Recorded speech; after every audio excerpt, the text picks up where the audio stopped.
नमस्कार, आप देख रहे हैं इंडिया की आवाज़। मैं हैप्पी बुद्धि राजा।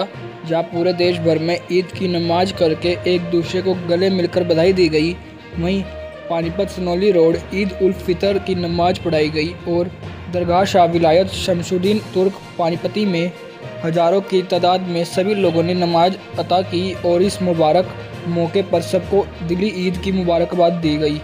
दरगाह के खादिम सज्जादा नशीन सैयद में राज हुसैन साबरी ने अपने मुल्क हिंदुस्तान में अमन व अमान की दुआ की और सभी के लिए सुख और शांति की दुआ कराई।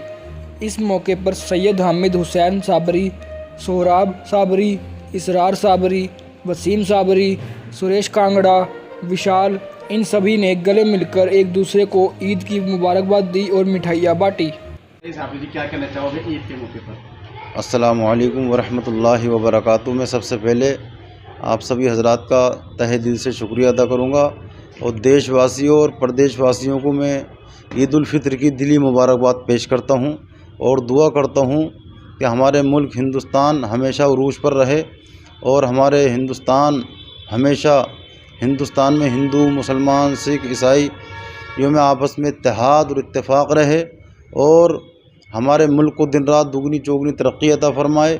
और ईद उल फितर के मौके पर आज दरगाह हज़रत ख्वाजा शमसुद्दीन तुर्क पानीपती सनौली रोड पानीपत में नमाज अदा कराई गई। भीड़ होने के कारण 2 बार नमाज अदा कराई गई, जिसमें पहली नमाज 8:30 बजे हुई और दरगाह शाह विलायत साहब के सज्जादा नशीन सैयद मिराज हुसैन साबरी ने नमाज अदा कराई और दूसरी नमाज 9 बजे हुई, जिसमें दरगाह शाह विलायत साहब के इमाम कारी नसीम साबरी साहब ने अदा कराई और मुल्क हिंदुस्तान के अमन व अमान के लिए दुआ कराई गई और मुल्क की तरक्की के लिए दुआ कराई गई और हिंदू, मुसलमान, सिख, ईसाई सब में आपस में इत्तेहाद रहे, इत्तेफाक रहे। यही हमारे हिंदुस्तान का कल्चर है और हमारे मुल्क का यही पैगाम है कि हिंदुओं ने हमेशा ईद की मुबारकबाद दी है हिंदू भाइयों ने, और मुसलमानों ने हमेशा दिवाली एकजुट होकर मनाई है। और हिंदुस्तान को जब अंग्रेज़ों से आज़ाद कराया गया तो तमाम मज़ाहिब के धर्म के लोगों ने एकजुट होकर अंग्रेज़ों को यहाँ से भगाया और अपने खून की आहुति दी और उस खून की अपनी कुर्बानियाँ दी, अपनी औलादों को कुर्बान किया और इस मुल्क की आज़ादी को सींचा।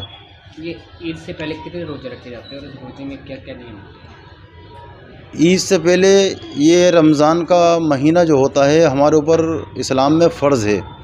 अब इसमें चाँद का सिस्टम होता है कि अगर चाँद नज़र आ गया तो 29 भी रोज़े होते हैं। अब कैसे 29 रोज़े हुए हैं, वरना 30 रोज़े होते हैं। चाँद दिख गया क्योंकि एक दिन पहले सऊदी अरब में ईद मनाई जाती है इंडिया के मुकाबिल, कि एक दिन पहले सऊदी में ईद मनाई जाएगी, फिर अगले दिन तमाम बांग्लादेश, पाकिस्तान, हिंदुस्तान इधर ईद मनाई जाती है। क्या कुछ नियम रहते हैं रोजे रखने के? किस प्रकार से रखा जाता है?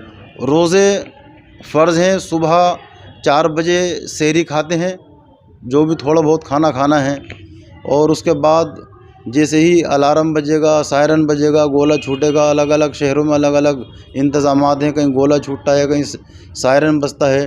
तो जैसे ही सायरन बजेगा तो उसके बाद रोज़े की नियत दुआ पढ़ ली जाएगी।